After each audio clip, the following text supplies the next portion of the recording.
No, but seriously, have y'all been watching any of these Hurricane Katrina documentaries? Because they are absolutely devastating.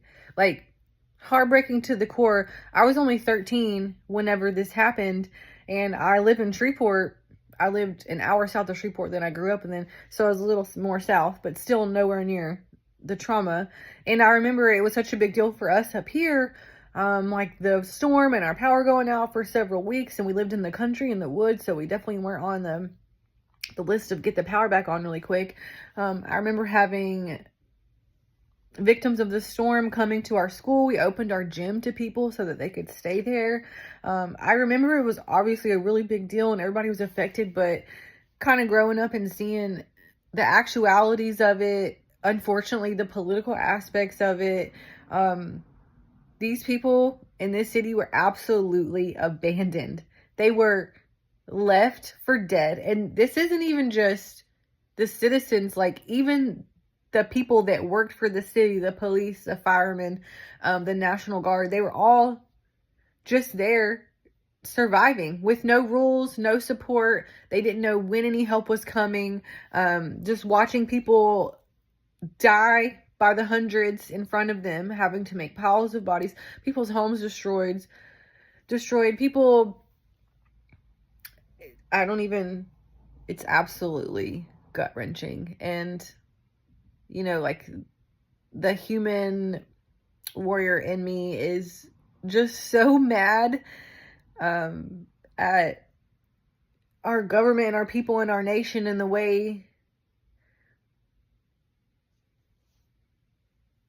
it's just really sad. And I don't really know what to do with it because I feel so unjust for these people and I feel like it hasn't been talked about enough. And why aren't, why haven't, I don't know. It's not enough. People deserve better, especially knowing how many people actually died and how it was just overlooked. Everybody was kept in the dark about what was really going on.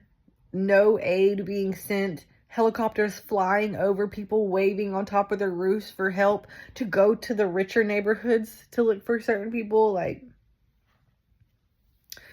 the media, I remember too, the media being part of the problem and hyping it up and saying things like that people were animals down there, that they were acting like, basically not giving the truth of the fact that these people have been days and days without any water, food, electricity, medicine, supplies left to survive.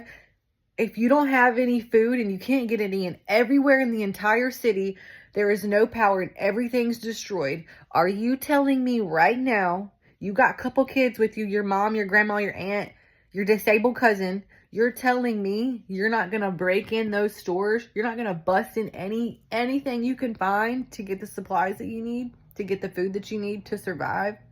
And then to have the news and the media, they're there. They're fresh out of their hotel. They're fresh out of electricity and water and their breakfast. And they got their warm coffee in hand. And they got cameras in front of these people videoing them as they're leaving rundown stores that have been absolutely damaged from the storm, with food to feed their family to survive. And you got cameras in their face creating a narrative that these are just savage people and they're out here destroying their city. And it's wrong of you to do that. Are you kidding?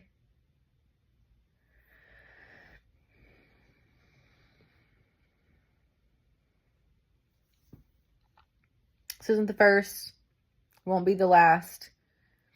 It was a small scale and it worked, and they saw that how easily we were to manipulate and lie to and gaslight, and how they could use the media to create certain narratives so that we wouldn't feel like, hey, this isn't right. Maybe we should do something about this. Why aren't we sending more aid, more help? Why aren't we doing the right things? And that was just an experiment, and it worked. And they rebuilt the city the way they wanted to. They gentrified everything. They didn't restore the homes of the generations of people that had lived there, that had worked hard to have these homes. They didn't do anything like that. No, they took over the land, they bought the land, and they made it to where if you can't afford to live there, you don't get to be there anymore. They didn't restore, they didn't help. It was perfect opportunity.